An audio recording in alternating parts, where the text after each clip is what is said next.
Kokrajhar session कर्टआव फिन बिक्रम दैमारी गिनांगौ आंहा जेबो गैया खुंथाय गोहोआव थानाय सरकारखौ बुंनो आरो सोंखारिनो रायजोआ मोन्थाय दं गमामायैनो आंहा गिनांगौ दंब्ला खुंथाय गोहोआव थानानै मासियाव जिरायनाय दैदेनगिरिफोरा आंनिख्रुइ बांसिन गिनांगौ मानोना बिसोरो दुलाराय बर' हारिनि गिदिर गिदिर दाय मावनायनि फिथाइया नुजानोसै सोर आंखौ जोबथेसालियाव हरनायनि सोलो खालामदोंमोन दासिमबो आं जेबो बुङाखै आरो दा बुंथ'नाय नङा सम आरो बोथोर फैगोन आंनि बिसाराथ' जोबनोसै नाथाय बिसोरनि बिसारा दासिमबो जुरिजेनाखै दिनै अक्ट'बरनि 9 तारिख जोंनि बिसारनि दिन दङमोन किन्तु जों एटेन्डल' जानांदों फैदोंना फैयाखै बेखौल' नायदों जेबो गैया जों सानदोंमोन दिनै माबा मोनसे जागोन नाथाय इयुन समफोराव आरोबाव बिदिनो बिसाराव फैबावनांनायनि मोनसे पर्यायाव थाहैबाय थिग दं जेबो नङा जोङो बिसाराव फैगोन मेन्टेलि हिसाबै मोनसे टर्चार होनाय बा मानसिखौ खस्थ' होनाय बेल' बुंनांगौ जेबो गैया बिसाराव मा दङ बेखौनो जालांगोन दिनै आं रायजो राजाफोरनाव नोंथांमोननाव बेखौनो मिथिहोदों आरो दाखालि आं फेसबुकआव होखादों आंहा दिनै बिसारनि दिन होननानै बेखौनो आं नोंथांमोननि सिगाङाव फोरमायनाय जादों आरो नोंथाङा जे जोबथेसालियाव हाबनांबाय सोरनि आखाइ दं होननानै नोंथाङा सानो आरो दिनैसिम जेबो खुगा बेखौ आं जे दिनै बा आंल' नङा आंजों आरो सानै बेक्ति दंबावो हितेश सार आरो दावराव देख्रेब सार जोंखौ जोबथेसालियाव हरनायनि मेन कालप्रिटआ सोर बेखौ जों दिनै जेबो बुङाखै नाथाय आं बेखौल' बुंगोन आंनि निउसखौ आंनि प्रेस मिटखौ आंनि संफोरखौ भिडिअफोरखौ बा पेट्रियटिक सं एलबामफोरखौ सोर एडिसनेल एसपिनो सोर हरो बेफोरखौ आं सम्पूर्ण मिथिगौ वाट्सएपआव सोर हरो बेफोरखौ आं सम्पूर्ण मिथिगौ नाथाय मोनसे मोजां सम दङ बै समा सफैब्ला गासिखौबो बुंनाय जागोन नाथाय आं बिदिनो दंथ'यो गाज्रिनि बदलै आं गाज्रि राव होनना बुंनो गोसो गैया माने नोङो गाज्रिजों दाजेन नाथाय गाज्रिखौ मोजांजों फेजेन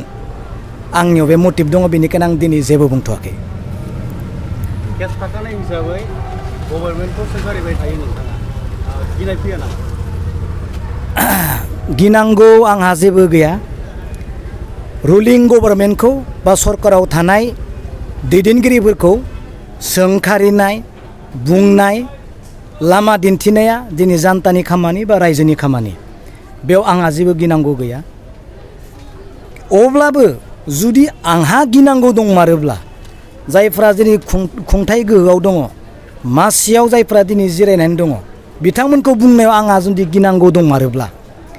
जाय लिडारफ्रा दिनै बिटिआर गभर्नमेन्टनि लिडारगिरि बा मासियाव जिरायनानै दङ बिथांमोना आंनिख्रुइ बांसिन गिनांगौ दङ बिथांमोना मानो गिनांगौ दङ होननानै बुङोब्ला बिटिआर एकर्डनिफ्राय लानानै दिनैसिम गोबां डेन्जार खामानिफोरखौ दिनै मावनानै दोङो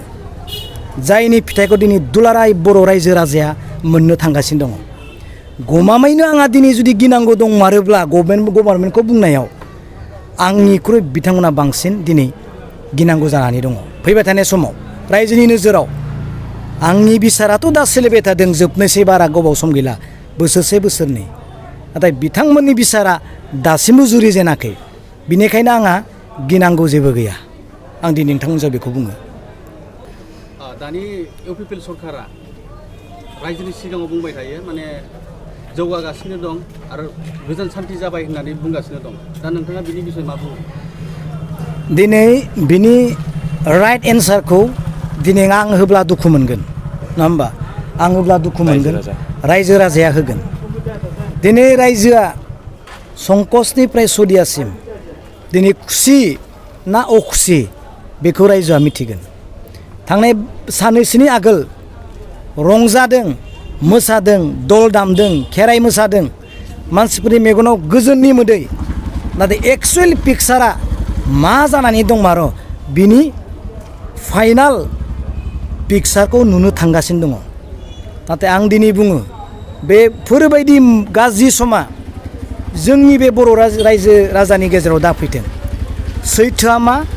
आरो बेसेबां डेभेलप जादों बर' रायजो राजाया बेसेबां सेक्युरिटियाव दंमारो आरो एक्सुअल दिनै रुलिं गभर्नमेन्टनि मावनांगौ खामानिया मा आरो दिनै आसाम सरकारा जोंखौ मा खालामनो नागिरदों बिनि राइट डिसिसना आरो राइट एन्सारा फैनो आरो बारा गोबाव सम गैला बिनिखायनो आं दै बुंदों आंहा गिनांगौ जेबो गैया जायफ्रा दिनै गभर्नमेन्टआव दङ